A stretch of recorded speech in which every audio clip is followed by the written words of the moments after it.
I like this because it tends to create a very strong connection with you. And one of the things that happens when people create strong connections is it becomes very hard to defend against your influence.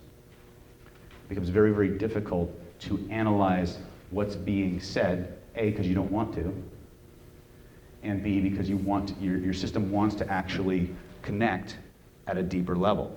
So when you get things, first of all, they're much more likely to tell you the truth even though they didn't want to when you do this. This is crazy stuff. This is how powerful this is. But when they do lie, the effort is so hard that you will see a massive physiological shift in them just to be able to tell a lie.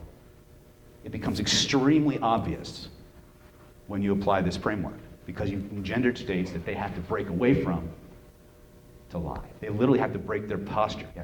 At some point, could you address, you said that the lies, things closest to the truth are hardest to detect, but people say the big lie is actually hard to detect. Yeah, that was the other one. Repeat the question, which was?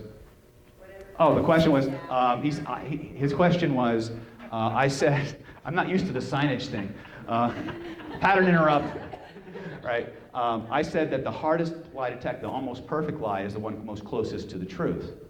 But there are other people who say the big lie is the hardest one to catch. And that was actually one of the tactics the Nazis used, is every time they got caught in a lie, they told a bigger one, right? It turns out it kind of worked too, right? The idea here is, if you think about spin, the term spin, right? You take a few facts and build a story around it that has absolutely nothing to do with the actual factual elements, right? And can it be big? Yeah, as long as there's a few things in there that are true, the conscious mind will just say, okay.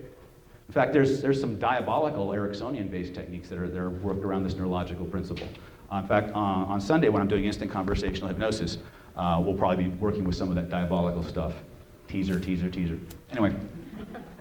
But the three magic questions is very, very simple. Location, occasion. What brought you here today? Who were you with? You know, what do you think of X, Y, Z? Nothing that can be answered yes or no.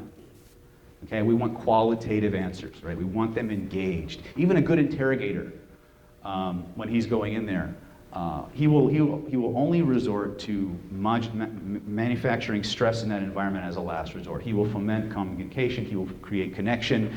Remember, everybody in the interrogation room is looking for an ally. They're looking for somebody to believe in, even if they hate you. They're desperate for an ally somehow, some way. And so an interrogator will, and I'm trained in kinesic interview and interrogation, by the way. I was going through this weird phase in my life where I had to make a choice. I was simultaneously doing pre-med and law enforcement. And I looked at the stress level that cops have and how much they make and promptly chose healthcare. But I was fascinated by the program. I've always been fascinated by human behavior. So when you do these things, I keep open looping myself. I hate when I do that. What was the last thing I said before I started talking about my aborted career in healthcare or in law enforcement?